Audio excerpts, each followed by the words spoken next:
E aí aqui a gente vai entrar agora nos testes que eu faço no meu dia a dia dentro da Oracle. Não tem muito segredo. Quando a gente começou o projeto que não tinha... a gente não tinha um processo de QA estabelecido, isso foi ruim por um lado, mas foi bom por outro, porque a gente conseguiu. Ruim porque foi difícil de colocar isso dentro do time, mas bom porque a gente conseguiu colocar da maneira certa. Então, a gente trouxe os testes não só pela perspectiva do QA, mas sim a qualidade como um todo. E aí, por isso, a gente faz teste de caixa branca. Quem faz os testes de caixa branca são os próprios desenvolvedores, então eles testam a perspectiva interna do software, o trabalho deles é validar as linhas de código que eles escrevem, e assim que eles sobem o código deles para uma branch, o que quer que seja, eles fazem o teste integrado. Esse é o objetivo dos testes de caixa branca, testar a perspectiva interna do software. E aí a gente tem também os testes de caixa preta, que testam o software como uma funcionalidade, aquilo que ele precisa entregar, o que ele precisa trazer de usual para o cliente. É basicamente assim que a gente separa. E aí aqui eu trouxe os processos que a gente tem dentro do QA dentro do time. O QA dentro do nosso time começa no planejamento do projeto. Então, quando o PO e o líder técnico estão fazendo o levantamento do que vai ser feito no projeto, o que a gente vai precisar, eu já peço para eles me incluírem, para que eu já consiga entender qual que vai ser a necessidade desse projeto. Quando eu entendo a necessidade, o que vai ser escrito nos épicos, nas histórias, na documentação, eu começo a fazer um mapeamento de testes, que é basicamente a identificação dos cenários de teste. Então, ali eu já consigo tirar dúvidas, já consigo entender o que o país aceita, o que não aceita. Só um exemplo para vocês entenderem mais ou menos: tem país que não aceita pagamento, sei lá, em cartão de crédito, tem país que só aceita pagamento em transferência. É umas coisas que pra gente, assim, é muito fora do comum, porque aqui no Brasil, qualquer lugar que você vai é dinheiro, cartão, o que quer que seja, e em alguns países não funciona assim. Em alguns países você tem que pagar pela internet, porque lá eles não vão aceitar em dinheiro. Então, o mapeamento dos testes é feito com base nisso. Em quais funcionalidades do Opera eu consigo trazer para validar o que o Felipe precisa entregar para esse carinha. Aí, a partir disso, eu consigo fazer a modelagem dos meus testes. A modelagem é tipo a receitinha de bolo, onde a gente escreve o passo a passo do que a gente vai testar. Então, por exemplo, eu tenho um cenário de teste, sei lá, para validar um hóspede que vai ficar um dia no hotel e vai fazer um pagamento de R$150. E aí, na modelagem, eu vou descrever o passo a passo de como do caminho que eu preciso seguir para executar esse teste e qual que é o resultado esperado dele. Por que qual é o resultado esperado? Porque a gente não faz mapeamento apenas de testes positivos, a gente mapeia testes negativos, a gente faz testes para estressar o software, tem testes que são mais voltados para a sanidade, então eles são mais complexos, mas não são tão demorados de fazer. Eles são basicamente para ver que a gente consegue fazer algo funcionar. Então, na modelagem sempre tem um passo e um resultado esperado. E aí, depois vem a fase de execução, que é onde a gente efetivamente executa os testes. Hoje, como a gente trabalha dentro de um time ágil, a gente não tem o produto inteiro pronto ao final de um sprint. Então, eu faço mapeamento de testes para validar o arquivo sem fazer o teste de ponta a ponta. Então, eu tenho alguns tipos de testes voltados a isso, a necessidade do meu produto. Mas, basicamente, a execução é isso, a execução do que a gente mapeou e modelou. E, a partir disso, a gente sabe que surgem bugs e pontos de atenção que a gente precisa notificar, e aí a gente faz esse levantamento também, tanto de correções, tanto de pontos que podem trazer bugs futuros. E também para a gente controlar, porque lá na frente a gente acaba tendo que testar novamente alguns projetos por conta de novas releases, novas versões que podem surgir. Eita. Aí aqui eu trouxe mais detalhadinho os testes que a gente faz em desenvolvimento. Basicamente a gente tem, hoje no time, acho que 7 ou 8 desenvolvedores. E esses desenvolvedores, cada um deles tem o código na máquina deles. Então, o teste unitário é um teste feito na própria máquina do desenvolvedor. Então, ele escreve o código dele e faz os testes unitários de acordo com as linhas de código dele. Eu fiz até um videozinho no YouTube que explica como fazer os testes unitários de forma efetiva. Se alguém aqui trabalha com desenvolvimento e tem dúvidas sobre teste unitário, dá uma olhada lá no meu vídeo, não é fazendo merchan não, mas já que estamos falando do assunto. E aí é basicamente isso, ele testa a menor parte testável ali do código dele, para garantir que nada vai crashar, que não tem erro de ortografia, de formatação, enfim.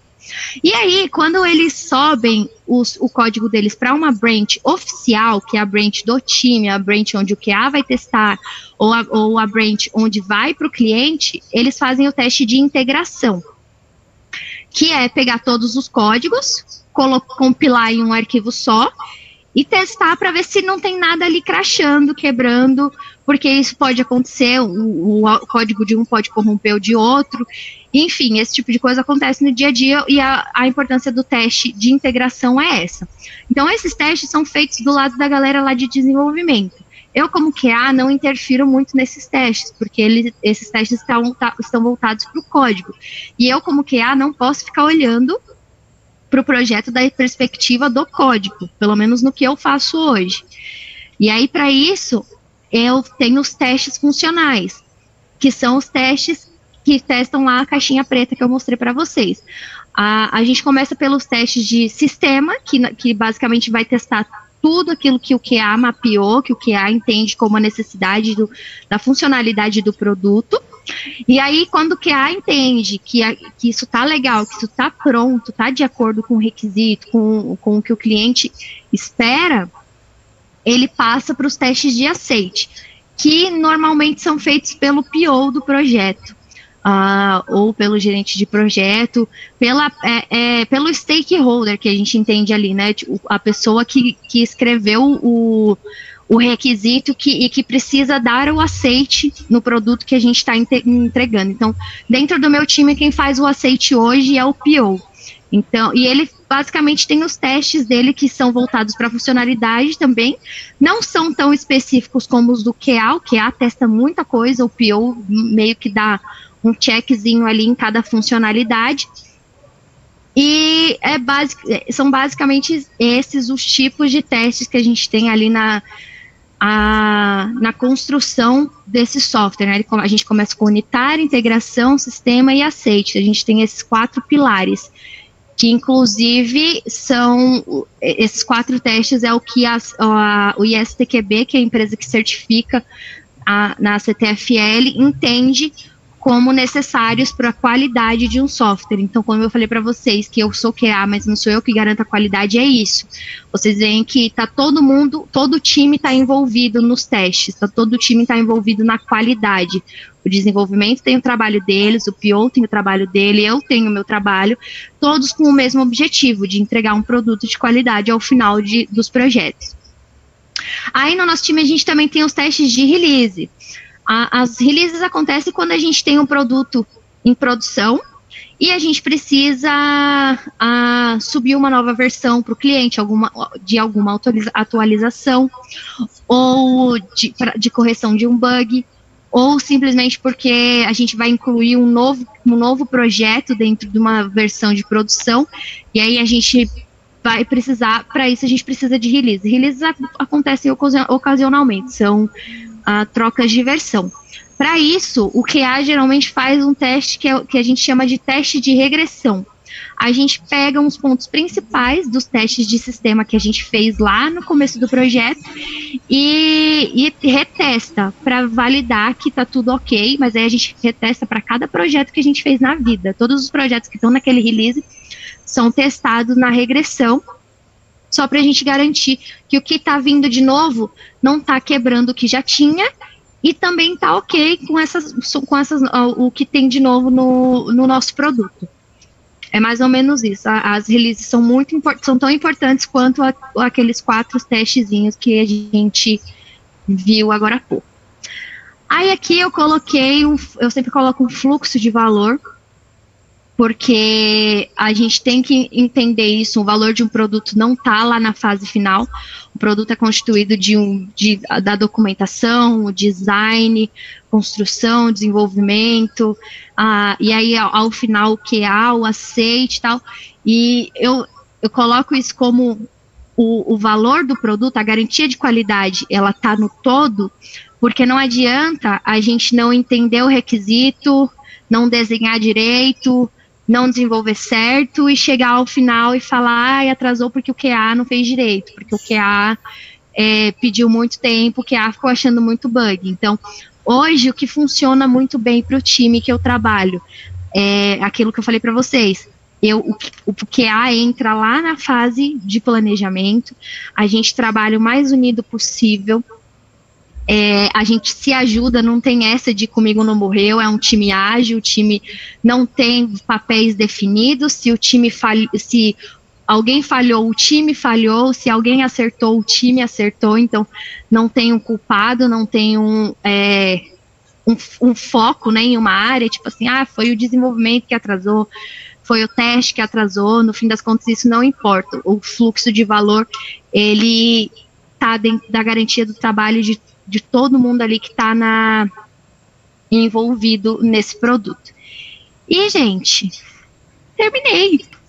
Era tudo isso. Tem muitas perguntinhas aqui já.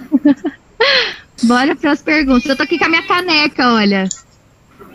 Ai, que linda! Gente, esse é o primeiro exemplar que a gente conseguiu aí fazer de caneca, né?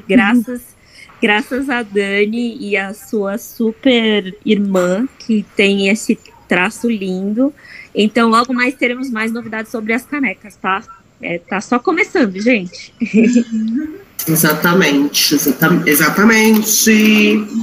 Lê, vamos das perguntinhas. A Tainara está contando aqui para a gente o seguinte: como você encontra motivação quando o software que você faz não é inspirador, interessante? Temos essa situação, Lê?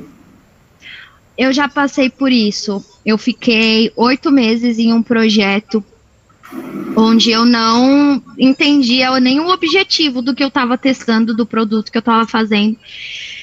E eu vou ser muito sincera, eu acho que a nossa carreira ela vai ser uma constante busca pelo lugar onde a gente se sente bem, se sente desafiado e sente que está fazendo algo de interessante. O que eu faço hoje na Oracle é a primeira experiência extraordinária que eu tenho na minha carreira. E ela só apareceu depois de mais de 3 anos trabalhando com... depois de quase 3 anos trabalhando com QA.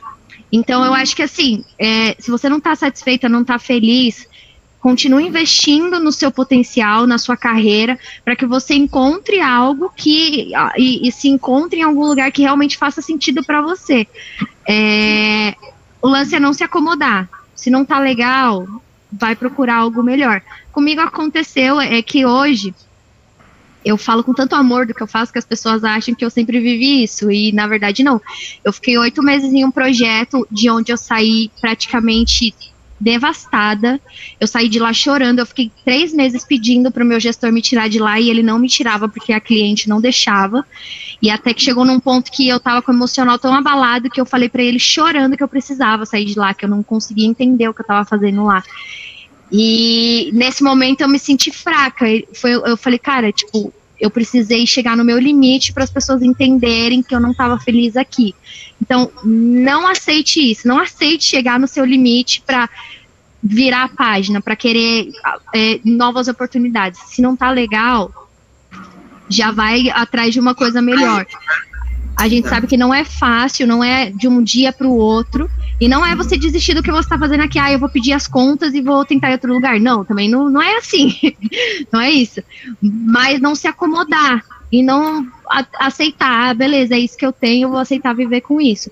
Se não tá legal, não fique esperando um dia que você vai acordar e vai estar tudo perfeito. Vai atrás do que você quer para sua carreira mesmo. Bacana.